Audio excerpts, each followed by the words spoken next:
യോഹന്നാന് ലഭിച്ച വെളിപാട് അദ്ധ്യായം 12. സ്വർഗ്ഗത്തിൽ വലിയ ഒരടയാളം കാണപ്പെട്ടു. സൂര്യനെ ഉടയാടയാക്കിയ ഒരു സ്ത്രീ, അവളുടെ പാദങ്ങൾക്കടിയിൽ ചന്ദ്രൻ, ശിരസിൽ 12 നക്ഷത്രങ്ങൾ കൊണ്ടുള്ള കിരീടം. അവൾ ഗർഭിണിയായിരുന്നു.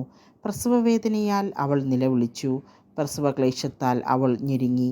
സ്വർഗ്ഗത്തിൽ മറ്റൊരടയാളം കൂടി കാണപ്പെട്ടു. ഇതാ, അഗ്നിമയനായ ഒരുഗ്രസർപ്പം. അതിന് 7 തലയും 10 കൊമ്പും, തലകളിൽ 7 കിരീടങ്ങൾ. അതിൻ്റെ വാൽ ആകാശത്തിലെ നക്ഷത്രങ്ങളിൽ മൂന്നിലൊന്നിനെ വാരിക്കൂട്ടി ഭൂമിയിലേക്ക് എറിഞ്ഞു. ആ സ്ത്രീ പ്രസവിക്കുന്ന കുഞ്ഞിനെ വിഴുങ്ങാൻ സർപ്പം അവളുടെ മുമ്പിൽ കാത്തുനിന്നു. അവൾ ഒരാൺകുട്ടിയെ പ്രസവിച്ചു. സകല ജനപദങ്ങളെയും ഇരുമ്പുദണ്ഡുകൊണ്ട് ഭരിക്കാനുള്ളവനാണ് അവൻ.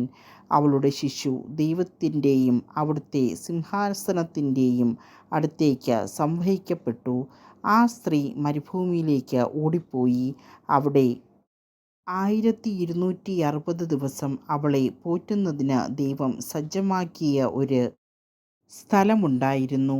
അനന്തരം സ്വർഗ്ഗത്തിലൊരു യുദ്ധമുണ്ടായി. മിഖായേലും അവൻ്റെ ദൂതന്മാരും സർപ്പത്തോട് പോരാടി. സർപ്പവും അവൻ്റെ ദൂതന്മാരും എതിർത്ത് യുദ്ധം ചെയ്തു.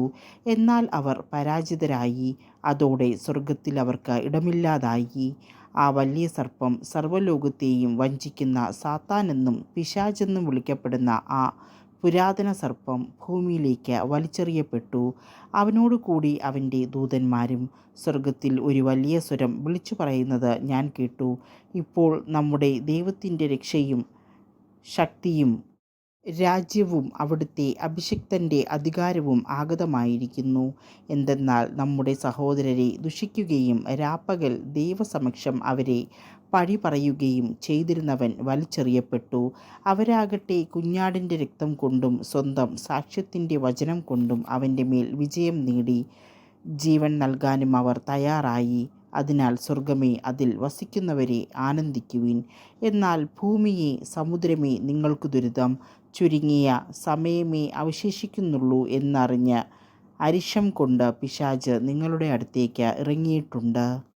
താൻ ഭൂമിയിലേക്ക് എറിയപ്പെട്ടു എന്ന് കണ്ടപ്പോൾ ആൺകുട്ടിയെ പ്രസവിച്ച സ്ത്രീയെ അന്വേഷിച്ച് സർപ്പം പുറപ്പെട്ടു. സർപ്പത്തിൻ്റെ വായിൽ നിന്ന് രക്ഷപ്പെട്ട് തൻ്റെ സങ്കേതമായ മരുഭൂമിയിലേക്ക് പറന്നു പോകാൻ വേണ്ടി ആ സ്ത്രീക്ക് വൻകഴുകൻ്റെ 2 ചിറകുകൾ നൽകപ്പെട്ടു. സമയവും സമയങ്ങളും സമയത്തിൻ്റെ പകുതിയും അവൾ അവിടെ സംരക്ഷിക്കപ്പെടേണ്ടിയിരുന്നു. സ്ത്രീയെ ഒഴുക്കിക്കളയാൻ സർപ്പം തൻ്റെ വായിൽ നിന്ന് നദി പോലെ ജലം അവളുടെ പിന്നാലെ പുറപ്പെടുവിച്ചു. എന്നാൽ ഭൂമി അവളെ സഹായിച്ചു.